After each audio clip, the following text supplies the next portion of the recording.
1956 में अयूब खान साहब ने जब कॉन्स्टिट्यूशन को एब्रोगेट कर दिया था और मार्शल लॉ लगा दिया था, तो पाकिस्तान में कॉन्स्टिट्यूशन तो था नहीं और वो चाहते थे कि पाकिस्तान में कोई कॉन्स्टिट्यूशन आए। इसके लिए फरवरी 1960 में उन्होंने एक कमेटी बनाई जिसे कॉन्स्टिट्यूशन कमीशन कहते हैं। उसका काम ये था कि उन्होंने रिकमेंडेशंस पेश करनी थी और वो 10 मेंबर कमेटी थी। उन्होंने रिकमेंडेशंस पेश की, लेकिन उस रिकमेंडेशन को ओवरसी करने के लिए एक और कमेटी बनाई गई। उस कमेटी ने इनकी तमाम तर रिकमेंडेशंस को फेल कर दिया और अपनी नई रिकमेंडेशंस दी।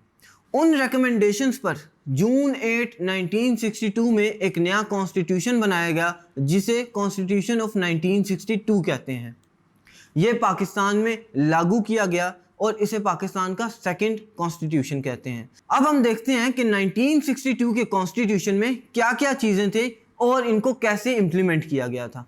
सबसे पहले तो ये कि एक रिटन कॉन्स्टिट्यूशन था। 1956 के कॉन्स्टिट्यूशन की तरह ये भी रिटन फॉर्म में था। इसमें 250 आर्टिकल्स थे, 5 स्केड्यूल्स थे, 8 अमेंडमेंट्स की गई थी और 31 मार्शल लॉ रेगुलेशंस भी डाली गई थी। इसके अलावा ये 12 पार्ट्स में डिवाइड किया गया था। सेकंड पॉइंट इसका ये कि ये फेडरल कॉन्स्टिट्यूशन था, यानी ईस्ट और वेस्ट पाकिस्तान की इक्वल रिप्रेजेंटेशन दी गई थी इस कॉन्स्टिट्यूशन में। तीसरा पॉइंट इसका ये कि ये प्रेसिडेंशियल कॉन्स्टिट्यूशन था, यानी हेड ऑफ द स्टेट और head of the government president खुद है। पिछले आइन में या 1956 के आइन में प्रेसिडेंट और प्राइम मिनिस्टर अलग अलग थे। इसमें प्रेसिडेंट के पास तमाम तर इख्तियारात थे, तमाम की पोजीशंस पर वो अपने बंदे लगा सकता था और वो आंसरेबल टू नो वन, यानी कि सबसे बालातर इस मुल्क का प्रेसिडेंट था। एक और पॉइंट इसमें यह कि ये रिजिड कॉन्स्टिट्यूशन था। Under the constitution 2/3 majority of the parliament could amend the constitution, यानी 2/3 अक्सरियत चाहिए होगी किसी भी चीज़ को अमेंड करने के लिए या कोई अमेंडमेंट कॉन्स्टिट्यूशन में लाने के लिए। लेकिन इसकी ऑथेंटिकेशन कब होगी? जब प्रेसिडेंट इसको मानेगा, यानी प्रेसिडेंट के पास तमाम तर पावर्स थी।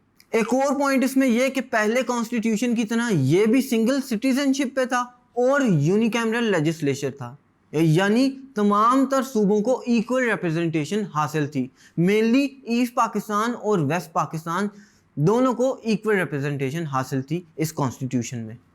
और कुछ बुनियादी नुकात जो कि 1962 के कॉन्स्टिट्यूशन में थे वो ये थे कि फंडामेंटल राइट्स का ख्याल रखा जाएगा। इसमें इस्लामिक प्रोविजंस डाली गई थी, यानी खुदा एक है, उसकी सॉवरेनिटी का इकरार किया जाता है। इसके अलावा रसूल हज़रत मोहम्मद सल्लल्लाहु अलैहि वसल्लम आखिरी नबी हैं, इन प्रोविजंस को भी डाला गया था इसमें।